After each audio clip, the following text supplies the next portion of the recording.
एक समय की बात है। मीरपुर गांव में एक सेठ रहता था। सेठ के घर बहुत ही ज्यादा पैसा था और पूरे गांव में एक उसकी ही सबसे बड़ी किराने की दुकान थी जो बहुत अच्छी चलती थी। इसलिए उसे कभी काम की चिंता नहीं होती थी। गांव में उसका बहुत नाम था, लेकिन पीठ पीछे सब उसे आलसी सेठ कहते थे। वो काम के समय में भी आराम से सोता रहता, साथ ही वो पानी तक खुद लेकर नहीं पीता था और वो लालची भी था। सेठ का एक नौकर था, रामू। सेठ जितना आलसी, रामू उतना ही मेहनती और ईमानदार था। इसलिए सेठ और भी ज्यादा आलसी हो गया था। एक दिन की बात है। ए रामू, मैं सोने जा रहा हूँ। अगर कोई दुकान पे आए तो उसे सामान दे देना, लेकिन मुझे मत जगाना। रामू पढ़ा लिखा नहीं था, फिर भी उसे दुकान का एक एक हिसाब किताब पता था और वो बहुत ही अच्छी दुकानदारी करता था। लेकिन बहुत सा सामान ऐसा होता है जिसके बारे में उसने सुना ही नहीं होता। ठीक है सेठ जी। सेठ सो जाता है। वैसे तो रोज सेठ दुकान पर आकर सोता ही था। दुकान तो रामू के भरोसे ही चल रही थी। सेठ के सोने के बाद वहाँ कुछ ग्राहक आए। उनमें एक बच्चा था जिसका नाम रवि था। अंकल, मुझे क्रीम वाला बिस्किट चाहिए। रामू ने तुरंत निकालकर क्रीम वाला बिस्किट दे दिया। फिर उसने कहा उसे बड़ी वाली चॉकलेट चाहिए। रामू ने उसे वो भी निकाल कर दे दी। फिर बच्चे ने कहा उसे खिलौने वाली चॉकलेट चाहिए। अरे बेटा, ये कौन सी चॉकलेट होती है? अंकल, एक चॉकलेट होती है जिसके अंदर खिलौना निकलता है। रुको बेटा, सेठ जी से पूछता हूँ। सेठ जी के पास जाऊंगा तो वो गुस्सा करेंगे, नहीं जाऊंगा तो ग्राहक चला जाएगा। एक काम करता हूँ, सेठ जी को जगाने की कोशिश करता हूँ। रामू सेठ के पास जाता है। सेठ बहुत गहरी नींद में होता है। वो रामू को चिल्ला कर कहता है, बोलते रामू, हमारी दुकान पे ऐसी कोई चॉकलेट नहीं है। जो लेना है उसमें से ही ले, वरना यहाँ से जाए। रामू वहाँ से चला जाता है और उस बच्चे को कहता है, बेटा वो चॉकलेट अभी तो नहीं है, कल मंगवा दूंगा। ठीक है। रवि वहाँ से चला जाता है। रामू समझदार होता है, इसलिए वो सेठ की बात ग्राहक को नहीं बताता। अक्सर ऐसा ही होता है। एक दिन रामू सेठ से कहता है, सेठ जी, आप दुकान में थोड़ा नया सामान लाइए। आजकल हमारी दुकान पर ज्यादा ग्राहक नहीं आते और आप सो जाते तो मैं अच्छे से समझ नहीं पाता कि उन्हें क्या चाहिए। अरे तो क्या अब मैं सो भी नहीं सकता? तुम उन ग्राहकों से लिखवा कर ले लिया करो कि उन्हें क्या चाहिए। ठीक है सेठ जी।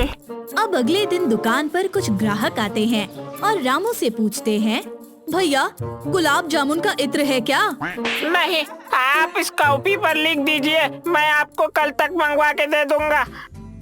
लेकिन मुझे तो लिखना पढ़ना नहीं आता।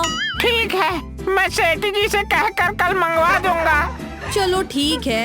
ये भी समस्या है, इस गांव में तो कोई लिखना पढ़ना जानता ही नहीं है। जब सेठ सोकर उठता है, सेठ जी, कई लोग ऐसे हैं जिन्हें लिखना पढ़ना नहीं आता, तो वो कैसे बताएंगे कि उन्हें क्या चाहिए? तो फिर मैंने तुझे यहाँ क्यों रखा है रामू? अगर तुझे कुछ समझ में नहीं आता तो जा, नौकरी छोड़ के चला जा। नहीं नहीं सेठ जी, मैं कुछ तरकीब सोचता हूँ। रामू थोड़ा परेशान हो जाता है। उसे समझ में नहीं आता कि वो आखिर करे तो क्या करे, और वो सेठ से कुछ बोल भी नहीं सकता। अब कुछ दिन निकल जाते हैं और रामू बहुत ही ज्यादा परेशान हो जाता है। एक दिन रामू दुकान में गुमसुम बैठा होता है। तभी एक बाबा वहाँ आते हैं और रामू से पूछते हैं, क्या हुआ बच्चा, ऐसे उदास क्यों बैठा है? कोई समस्या है तो बता, मैं तेरी समस्या का हल करूँगा। रामू बाबा को कहता है, बाबा, मेरे सेठ जी दुकान पर आराम करते हैं और इस बीच जो ग्राहक आते हैं वो मुझसे जो सामान मांगते हैं, कई बार उन सामान का नाम मैंने पहले नहीं सुना होता और मैं पढ़ा लिखा भी नहीं हूँ। सेठ जी ने कहा था ये लिख कर रख लो, मैं लिख नहीं सकता। तो यही बात मैंने सेठ जी से बताई, तो फिर सेठ जी मुझ पर गुस्सा हुए और कहा कि अगर मैं लिख नहीं सकता तो काम छोड़ दूं। ये गांव है भैया, यहाँ पर हर कोई पढ़ा लिखा नहीं है, लेकिन मैं ये नौकरी नहीं छोड़ सकता। इस नौकरी से ही मेरा परिवार चलता है। अच्छा, तो ये बात है, मतलब तेरा सेठ आलसी है। नहीं नहीं, वो आलसी नहीं है, बस ज्यादा सोते हैं। कोई बात नहीं बेटा, तू बहुत भोला है। ये ले पोटली। ये क्या है बाबा जी? इसमें एक ऐसी चीज है जो तेरे सेठ का आलस खत्म कर देगी। अच्छा, क्या मैं इस पोटली को खोल कर देखूं? अरे नहीं बेटा, अगर तूने ऐसा किया तो इसका असर खत्म हो जाएगा। अच्छा ठीक है, फिर नहीं खोलता। इसका क्या करना है मुझे? जब तेरा मालिक सोए तो उसके सोने के बाद उसके हाथ के पास ये पोटली रख देना। तुम इसको ऐसे ही सीधे पकड़ना, लेकिन ध्यान रहे इसे हाथ ना लगे। सिर्फ तुम्हारे मालिक का ही हाथ लगना चाहिए, तभी ये असर करेगी। ठीक है, इससे मेरे मालिक ठीक तो हो जाएंगे ना? हाँ, तेरे मालिक का आलस बिल्कुल ही दूर हो जाएगा। रामू ऐसा ही करता है और अपना काम करने चला जाता है। जैसे ही सेठ का हाथ पोटली पर पड़ता है, वो तो सांप बन जाती है। थोड़ी देर बाद सेठ की बहुत तेज चिल्लाने की आवाज आती है। रामू को लगता है बाबा का जादू काम कर रहा है। थोड़ी देर से देखने जाऊंगा सेठ जी को। अब रामू ग्राहकों को सामान देकर सेठ जी के पास जाता है। क्या हुआ सेठ जी? रामू, ये सांप, इसे दूर कर मुझसे। मैंने आज तक कभी ऐसा सांप नहीं देखा। मैंने भी कभी नहीं देखा, जो लहराना बंद नहीं कर रहा, लेकिन मैं इसे कैसे दूर करूं? काट लेगा। ये सब मेरे सोने के कारण ही हुआ है ना। मैं ना सोता तो ऐसा ना होता। ये कहाँ से आया? मुझे नहीं पता सेठ जी। अरे मेरी तो सारी नींद ही उड़ गई। और वहाँ दूसरी तरफ दुकान पर कोई न दिखने पर कुछ चोर चोरी करके ले जाते हैं।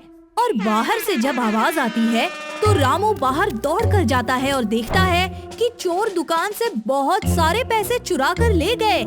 ये तो खेलने वाला सांप था। हे भगवान, मेरी दुकान में चोरी हो गई। सब मेरे आलस के कारण हुआ है। ना मैं सोता और ना मेरे साथ ये शरारत होती और ना मेरी दुकान चोरी होती। हमें जल्द ही पुलिस में रिपोर्ट लिखवानी चाहिए। हाँ, जाओ तुम रिपोर्ट लिखवाओ। नहीं नहीं, रुको, मैं जाता हूँ। अब मैं आलस नहीं करूँगा। सेठ पुलिस थाने जाकर रिपोर्ट लिखवाता है।